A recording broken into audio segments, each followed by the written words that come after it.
नमस्कार दोस्तों, एक बार फिर आपके सामने हाजिर हैं बेबाक राय बेबाक बोल में। दोस्तों, आज चर्चा करेंगे किसानों पर। दोस्तों, ये बताइए, आज लगभग 3 माह होने जा रहा है और 3 माह में लगभग 250 किसान वहाँ मर चुका है। हमारे देश के प्रधानमंत्री अगर कुत्ता बिल्ली भी मर जाता है किसी का तो उसको भी पूछते हैं, वो खेद प्रकट करते हैं, दुख प्रकट करते हैं। पर दुर्भाग्य है कि प्रधानमंत्री जी ने एक बार भी 250 किसानों की मृत्यु पर किसी प्रकार का कोई खेद प्रकट नहीं किया, कोई संवेदना व्यक्त नहीं की। ये बात समझ से परे है। क्या मेरे देश का किसान आतंकवादियों से भी ज्यादा खतरनाक है?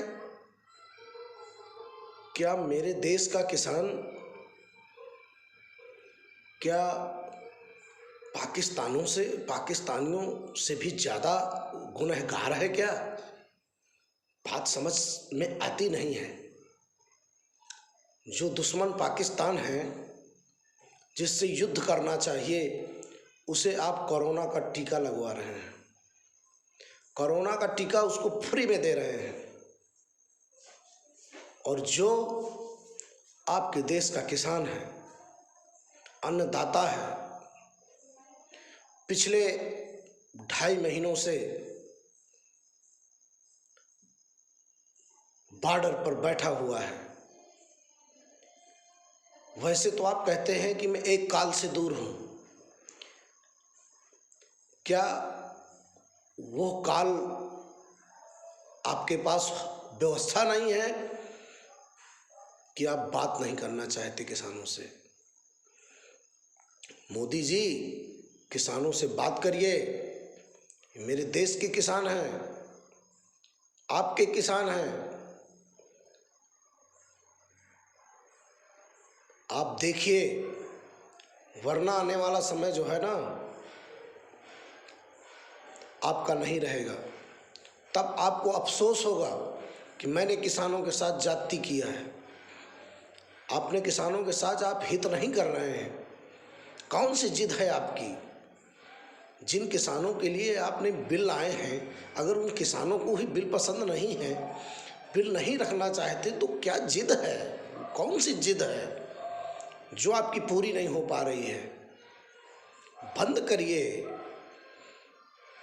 आतंकवादियों से गए गुजरे नहीं हैं। देश का अन्नदाता है, आज आपसे कुछ मांग रहा है।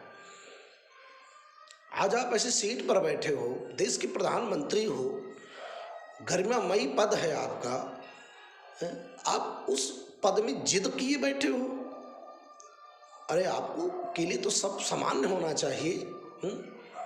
देश के राजा हो और देश की जनता पे अगर वो नियम लागू नहीं होता, नहीं पसंद है, तो दूसरा नियम कानून बनाइए, संशोधन करिए उनका। 250 किसान मर गया, आपने उनका हालचाल तक नहीं लिया, आपने उनके यहाँ संवेदना तक व्यक्त नहीं की। एक बार आप वहाँ गए भी नहीं। बताइए, कोई कहेगा कि आप, मुझे तो लगता है कि आपकी संवेदनाएं बिल्कुल खत्म हो चुकी हैं मोदी जी। सत्ता पर इतना मत चिपकिए कि आपकी को लगे, लोगों को लगे कि आप सत्ता से चिपक रहे हैं। आप सत्ता को दरकिनार करिए, हित की बात करिए लोगों की। आज किसान जो है तो राह पर खड़ा हुआ है। कई किसानों ने आत्महत्या कर ली और उन्होंने आपसे सिर्फ एक निवेदन किया कि मोदी जी,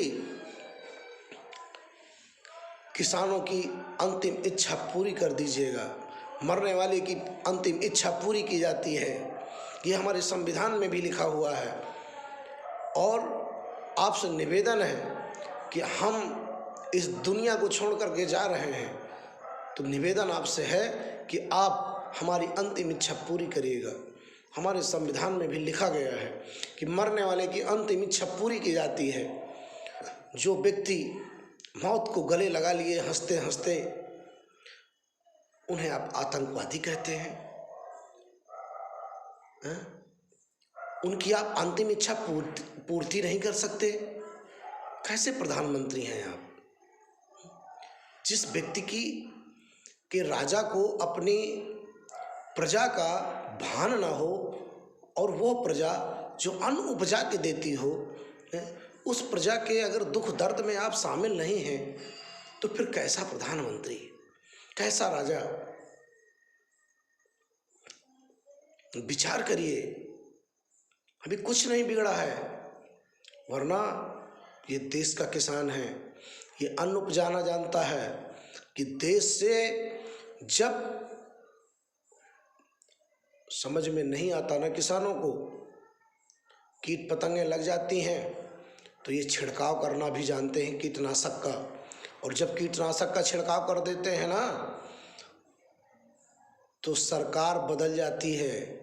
और वही कीटनाशक का छिड़काव अगर आपकी पार्टी पर कर दिया ना किसानों ने पूर्ण बहुमत के साथ,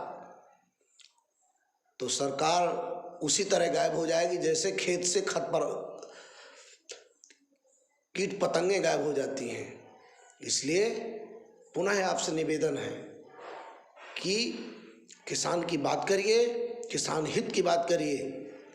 ये देश आपका है, किसान आपके हैं, उनका दर्द समझिए। अब किसी ने अगर आत्महत्या की है, आत्महत्या कोई ऐसे नहीं कर सकता, उसकी वेदना को समझिए, उन परिवारों से मिलिए। 250 परिवार उजड़ गए, किसी का भाई मर गया, किसी की पिता मर गया, किसी की माँ मर गई, किसी का कोई मर गया, किसी के बच्चों का साया निकल गया। आप तो छोटी छोटी बातों में हमने आपको भाव विभोर होते हुए देखा है। कहाँ गए वो आपका स्वभाव, कहाँ गया वो आपका भाव विभोर वाला मोदी हमारा?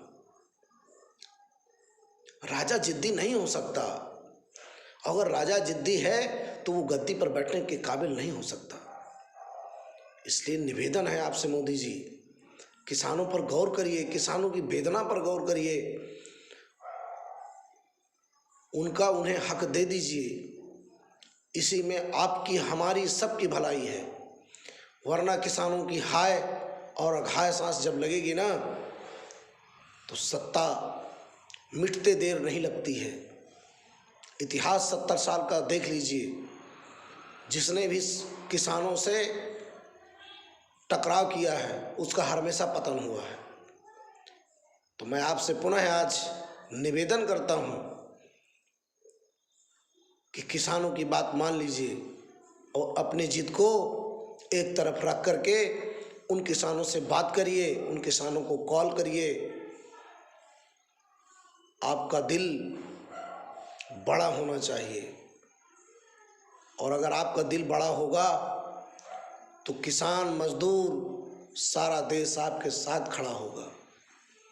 जिद मत करिए, ये जिद करने की घड़ी नहीं है, ये किसानों को गले लगाने की घड़ी है, उनकी बात मानने की घड़ी है।